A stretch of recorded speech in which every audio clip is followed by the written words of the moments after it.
In this module, we're going to look at Lewis structures. Lewis structures is a theory that helps us to understand how covalent bonds are formed in the creation of molecules. It's based on the idea that all atoms want to achieve the same stability as a noble gas.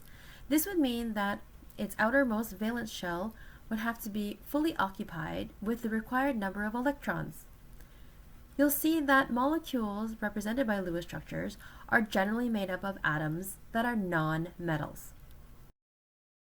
Lewis structures will show how the outermost valence electrons are arranged. You'll see that electrons are always presented as pairs. Now there are two types of electrons. There are the lone pair and the bonding pair. Lone pair electrons belong to only one atom, and they are not shared. Bonding pair of electrons are located between two atoms. These are the electrons that are responsible for forming the covalent bonds. When drawing out Lewis structures, two rules should be obeyed. One of them is the Duet Rule. All hydrogen atoms should obey this rule because its outermost valence shell can only accommodate 2 electrons. Hydrogen only has 1 electron. It prefers to have another one in order to complete its valence shell. Let's have a look at this example here. Hydrogen only has 1 valence electron, and that is represented by this blue dot. Now, if 2 hydrogen atoms were to come together, they would be able to share the 2 electrons and complete each other's valence shell. Now, the 2 electrons between the 2 atoms would then be considered a bonding pair, and that's what creates a covalent bond. And so hydrogen as a molecule would be more stable than if hydrogen atoms were on their own. The other rule that should be obeyed is the octet rule. Besides hydrogen, all of the other elements will want to have 8 electrons in its outermost valence shell. This way, their shell will be fully occupied. Now, in order to achieve the octet rule, atoms will have to share electrons. Let's have a look at fluorine. Fluorine is in group 7A, and so it has 7 valence electrons, as you can see from the 7 dots. Now, each of those fluorine atoms are missing 1 electron to complete its outermost valence shell.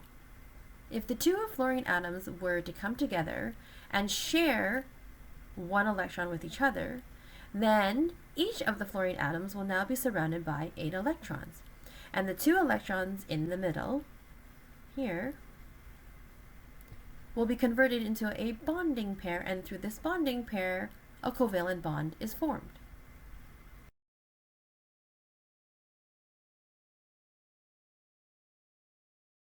Now have a look at the following Lightboard video so that you may learn how to draw Lewis structures as well as how to interpret them and similar drawing styles.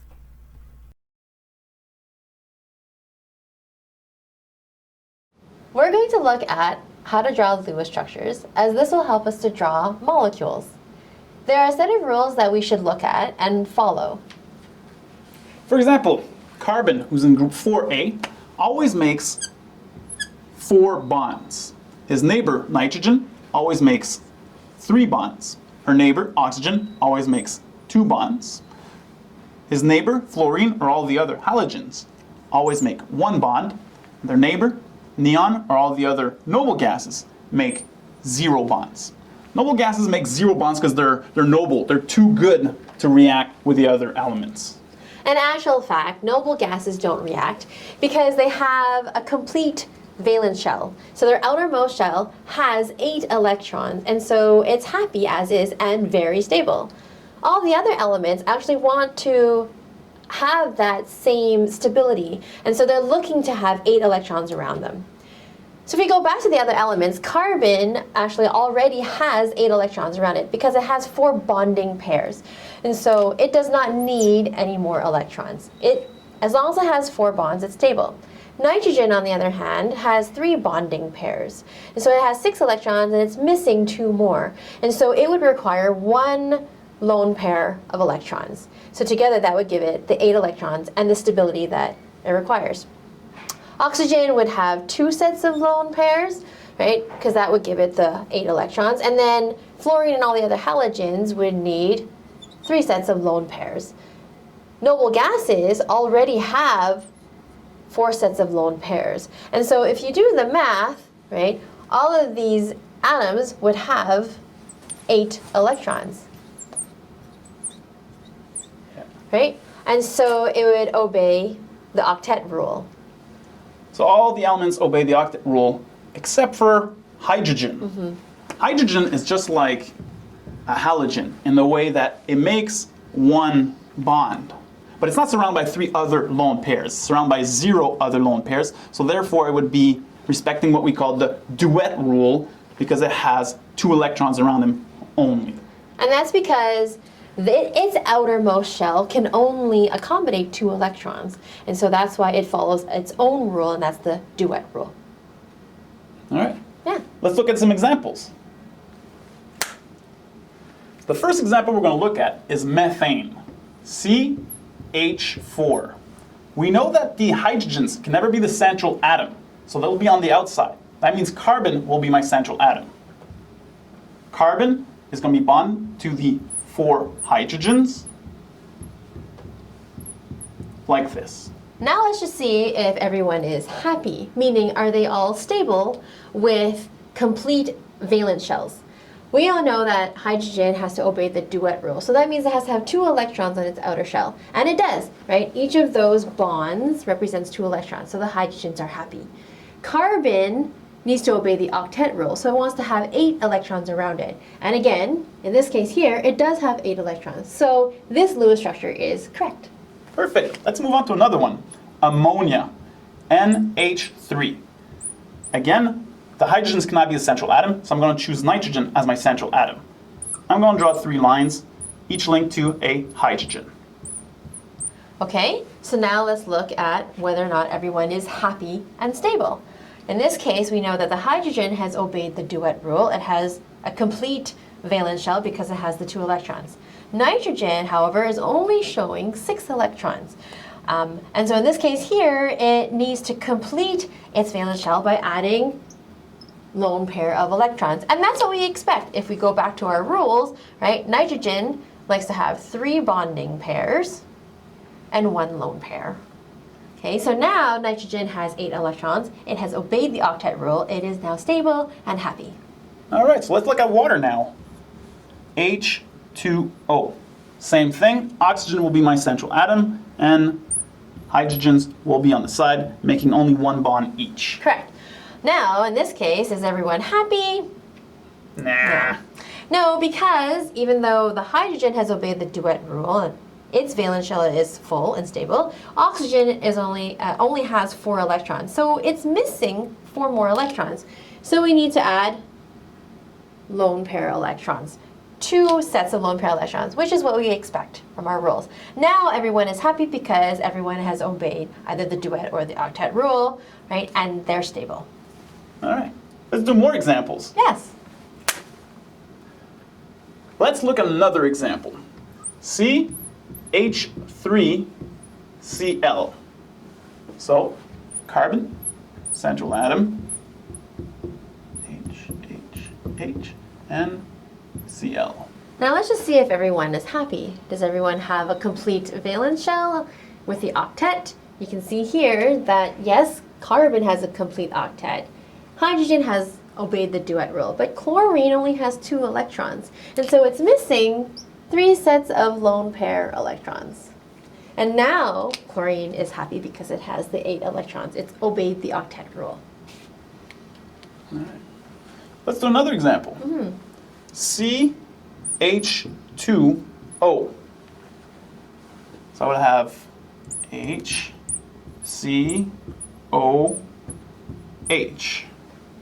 Okay. Yeah, that looks right because you've got oxygen with the 2 bonds and hydrogen is on the ends with the 1 bond. That's right. The weird thing though is carbon only has 2 bonds and it requires 4 bonds. So maybe if I don't think I it's going to work. remove this hydrogen and put it on the carbon. Now carbon is making more bonds. True. It's making 1, 2, 3, but it's only making 3. Yeah, and now oxygen is missing a bond, right? So oxygen has to have 2 bonds. Yes. And carbon only has 3, so we're still missing a bond. Carbon's missing, oxygen's missing. I can't add lone pairs. No. because carbon doesn't want to have. It never lone makes pairs. lone pairs, almost. Okay. Okay. Oxygen should have only 2 lone pairs, not 3. So maybe they could share. Yes. Yes.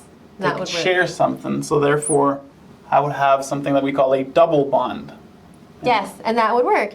Now, if we look at to see if everyone is happy with the complete valence shell, in fact, we do, because carbon now has 4 bonds, so that's 8 electrons. Oxygen has 2 bonds, and it's now just missing the 2 sets of lone pair of electrons. But that'll give it the 8 electrons, and oxygen usually does have 2 sets of lone pair electrons. So this would be the correct Lewis structure for this molecule.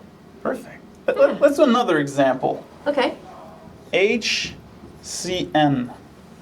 Okay. So if I have H, C, N.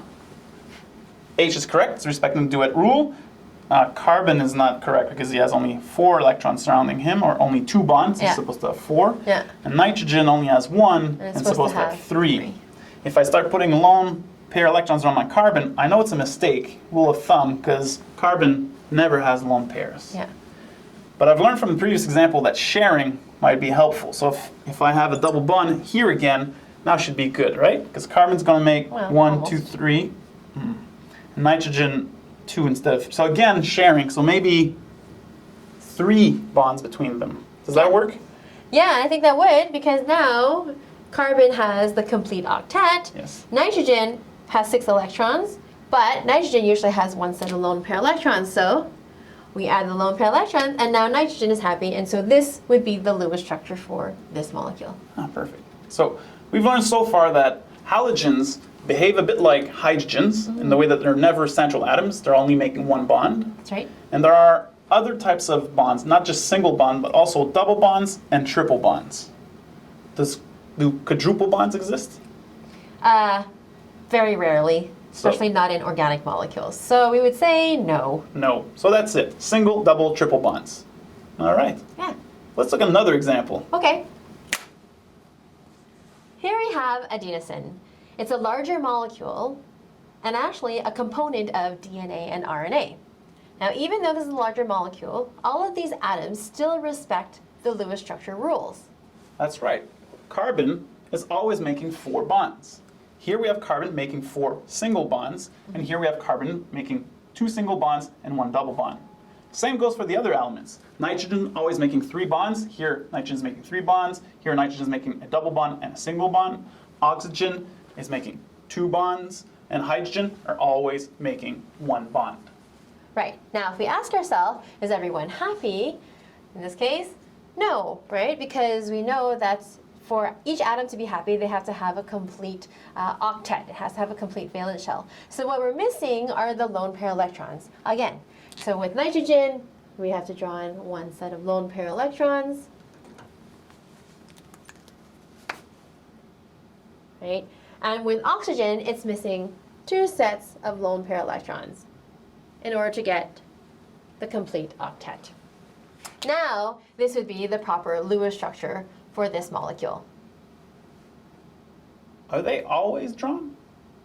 No, in actual fact, sometimes the lone pair electrons are excluded, but as long as we obey the Lewis structure rules by following how many bonds each of the atoms like to have, then we don't necessarily have to draw in the lone pair electrons.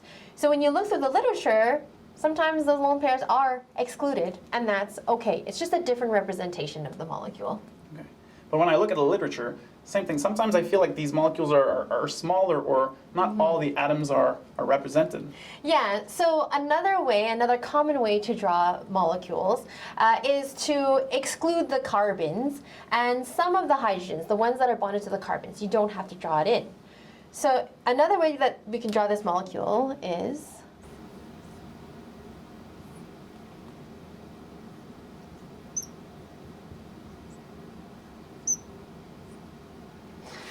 right, and so this representation removes all the carbons, and what we understand is that all of the junctions or the vertices, those are actually carbon atoms, and the hydrogens that we don't see is also, we assume that they're there because carbon likes to have 4 bonds.